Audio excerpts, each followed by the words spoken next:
I'm getting a divorce. My son's wife, who just got married a few days ago, blurted out these unexpected words. I was so surprised that I couldn't find any words at all. My son had just had an emotional wedding a few days ago. They should be on their honeymoon right now, and yet here she was back alone, delivering this unbelievable statement. What on earth had happened during their trip? Tears began to overflow from her eyes. All I could do was silently watch as she crumbled on the spot. My name is Elizabeth. I'm a homemaker in my 50s who raised 2 sons. When my sons were young, I discovered my husband's affair and got divorced. Since then, I have worked from morning till night, raising my sons single-handedly. My 2 sons have contrasting personalities and had entirely different childhoods. My elder son, James, is smart and did well in school. He secured a scholarship to a prestigious university. After graduation, he landed a job at a well-known major corporation. 2 years ago, he married a woman his age from his workplace, and they are now happily living together. On the other hand, my younger son, Ethan, was always a challenge. When he became a middle schooler, he joined a group of delinquents and started causing trouble at school. I was called to the school many times to apologize for his behavior. When he started a small fire at the school, I had to compensate for the damage. Ethan, raised in a not-so-wealthy single-parent household, might have felt inferior to others. His unexpressed feelings may have led to his problematic behavior. I worked hard to get Ethan through high school. His rebellious nature didn't improve, but he managed to graduate without any major trouble, which was a relief for me. Even after high school, Ethan was still a handful. He managed to get a job at a factory through a relative's recommendation, but quit after just 3 months. From then on, he led a life of constantly changing part-time jobs, which was a concern for me. Moreover, Ethan was also a womanizer. It might sound like I'm just a doting mother, but Ethan is quite a handsome man. From high school to after graduation, he never ran out of girlfriends and would bring different women home each time. I've lost count of how many times I've lectured Ethan about his relationships with women. After graduating from high school, he started living on his own, but I was always concerned about whether he was causing trouble for others. Now, 5 years have passed since his graduation, and I still worried about his aimless lifestyle. One day, Ethan came home for the first time in a while and said, "Mom, I have something to talk about. I'm going to start working seriously." I had heard this many times before. "I got a job at a company, and they're going to hire me as a regular employee," he said. He probably knew I wouldn't believe him, so he started talking about the company, emphasizing that he was serious this time. "Really? It's great that you found such a company," I replied, surprised. In the midst of this economic downturn, it was unthinkable that a company would hire Ethan, who had only been working part-time jobs. "My current girlfriend introduced me to the workplace," he explained. According to Ethan, he was dating a woman named Michelle, and she managed to get him a job at her father's company. I should have been happy that my son got a full-time job, but a part of me couldn't help feeling skeptical. I couldn't help but suspect that Ethan, a well-known womanizer, might have manipulated Michelle for his own advantage. He was adept at manipulating women's hearts, and I worried that Michelle might be too infatuated with him, overdoing things for his sake.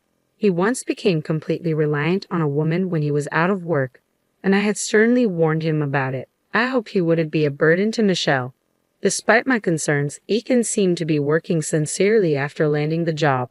Previously, he never stayed in a job for more than 3 months, but this time he managed to work for half a year, then a year. While this is expected for a normal person, it was unusual for Ethan, who had changed jobs multiple times. Then, after 3 years of steady work, Ethan came to visit with his girlfriend, Michelle, who had introduced him to the company. They came to our house to make an announcement.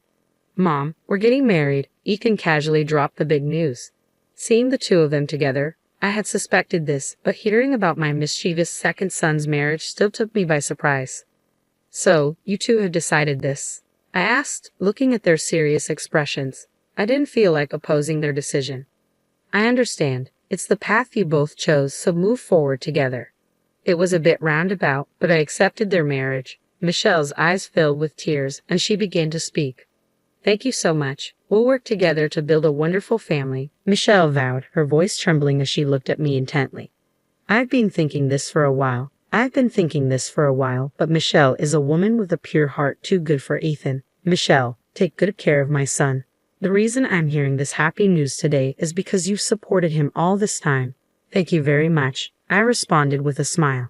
Michelle was moved to tears, and big drops were falling from her eyes. Seeing her gently wipe her eyes with a handkerchief, I felt like crying myself. I was sure she had been taking care of Ethan, who still had some mischievousness in him.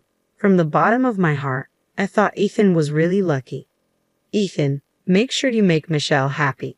You have to cherish her more than anything, I said. Ethan nodded shyly, and so Ethan and Michelle were officially engaged. The wedding was simple and solemn, a modern ceremony with only family and close friends in attendance. Various memories came back to me, but I sincerely wish for them to support each other as lifelong partners. I truly hope that Ethan could make Michelle, a selfless and devoted woman, happy. Shortly after the wedding, Ethan and Michelle left for their honeymoon. Considering their savings, they decided to travel within the country instead of going abroad, which I thought was a sensible decision. I expected that Michelle would take charge of their marriage and keep Ethan, who used to be a playboy, in line. But such expectations abruptly turned into despair. It was 3 days after they left for their honeymoon. When I was relaxing at home alone, the doorbell rang. Wondering who it might be, I opened the front door, and to my surprise, it was Michelle. What on earth happened? Weren't you on your honeymoon? I asked, astonished. Michelle stood there with an utterly drained expression, and Ethan was nowhere to be found. Something unusual must have happened. For the time being, I invited her in and sat her down in the living room chair. Michelle began to speak in a feeble voice. Mother-in-law, I'm sorry. I'm getting a divorce. Her words were shocking. After all, they had just gotten married a few days ago. For the bride to be speaking about a divorce so soon was unimaginable. Ethan, did something happen? I hesitantly asked. Michelle had returned alone in the middle of their honeymoon. Something unbearable must have occurred. After a moment of silence, Michelle quietly spoke. He was having an affair. I was speechless. These were words that should never be uttered by a newlywed bride. He was still secretly seeing his ex-girlfriend, who he was supposed to have broken up with. What? My mind was starting to spin. Ethan, who had pledged an eternal vow at their wedding, was cheating, secretly getting back with his ex-girlfriend. This shouldn't be happening. And Ethan, while we were on our honeymoon, Michelle began to sob, covering her mouth with her right hand. I was dumbfounded, unable to find words. Introducing a mistress to your wife during your honeymoon? I had never heard such a story. How could my son do such a terrible thing? Tears streamed down Michelle's cheeks. The sparkle in her tear-filled eyes was not the blissful one she had just a few days ago. It was a sparkle tinged with the pain of betrayal by the one she loved. Apparently, his ex-girlfriend was living at the place Ethan chose for their honeymoon. As shocking as that was, Ethan had suddenly called her to come to the hotel where they were staying. It was an unthinkable event. What on earth was Ethan thinking? So that happened, Michelle. It must have been hard. I'm truly sorry for what my son has done. I said. All I could do was apologize, not understanding what my son was thinking. As I hugged Michelle's collapsing shoulders, I continued to listen to her thoughts. I couldn't believe what was happening before my eyes. It was too painful, and I couldn't bear it, so I left the scene immediately.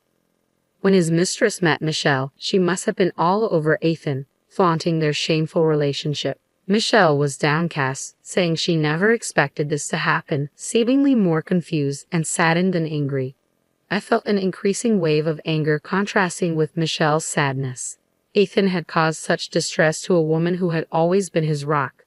I picked up my phone. In a fit of anger, I picked up my phone and dialed Ethan's number. To my surprise, Ethan picked up right away. Hello, Mom. What's up? Ethan's carefree voice came through the receiver. I wondered what was going through his mind when he answered. Ethan, where are you right now? I tried to start the conversation as calmly as I could. He must know that Michelle is missing. I expected him to say something about that and waited for his reply. Well, isn't it obvious? I'm on my honeymoon, enjoying it with Michelle.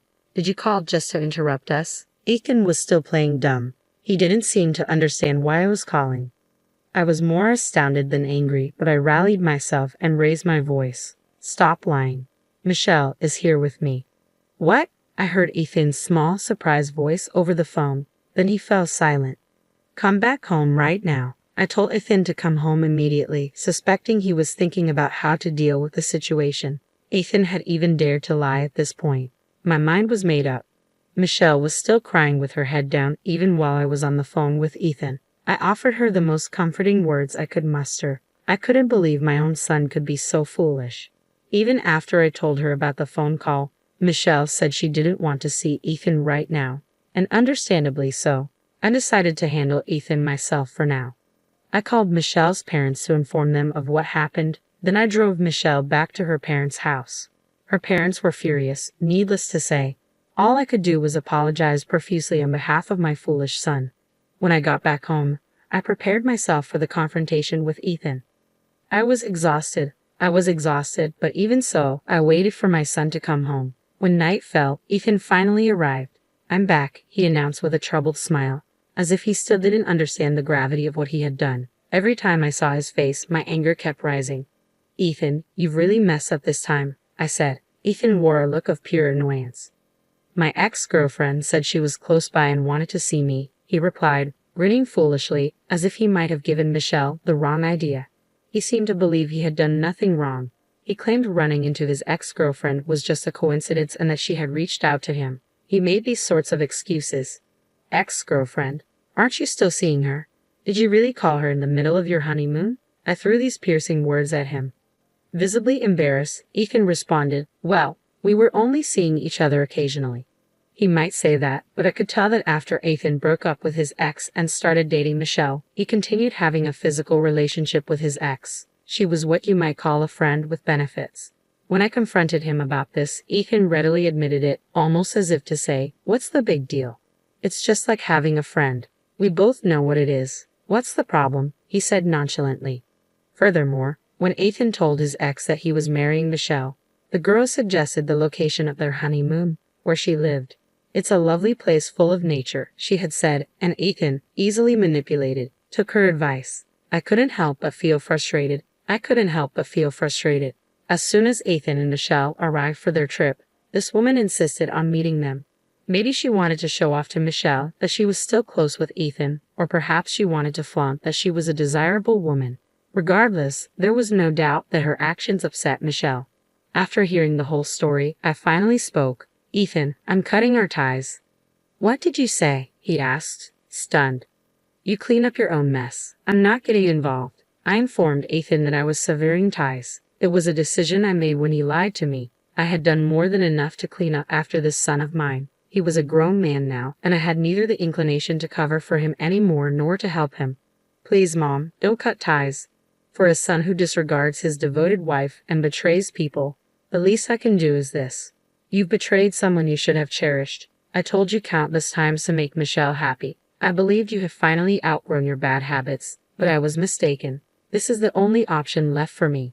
Just one wrong act can turn even your family into strangers." I told this to my son. When something is broken, it can't be mended the same way again. "Wait, Mom, please." Ethan suddenly started crying and clinging to me. I wondered where his confidence from earlier, seemingly endorsing his infidelity, had gone. I couldn't help feeling pathetic at the sight of my son like this. Things with Michelle probably won't just end with a divorce. You might not be able to stay at your company either. If that happens, it's all on you. Live alone for the rest of your life so no one else gets hurt. That's the only way you can atone, I believe. Afterward, Ethan was blindsided by a divorce request from Michelle. From Ethan's and his mistress's phones, a heap of evidence showing their adulterous meetings was obtained. Hit with an alimony demand, Ethan had no choice but to agree to the divorce. Soon after, he was laid off from the company run by Michelle's father. Michelle's father was livid, and it was clear retaliation. So Ethan, ousted from his company, became jobless and burdened with alimony payments. He came to me in tears, but I refused to have anything to do with it. As a mother, I coldly pushed away my son who had cheated on his wife. However, considering his character, he might run away, ignoring the alimony payments if left alone. In the end, as my duty as a parent, I introduced him to a job at a company run by an old friend of mine. To be frank, the work there is downright grueling. My friend, who had a rough youth like my son, still has a somewhat intimidating character. Ethan works under his watch, and it seems like his days are filled with work from early morning till late at night.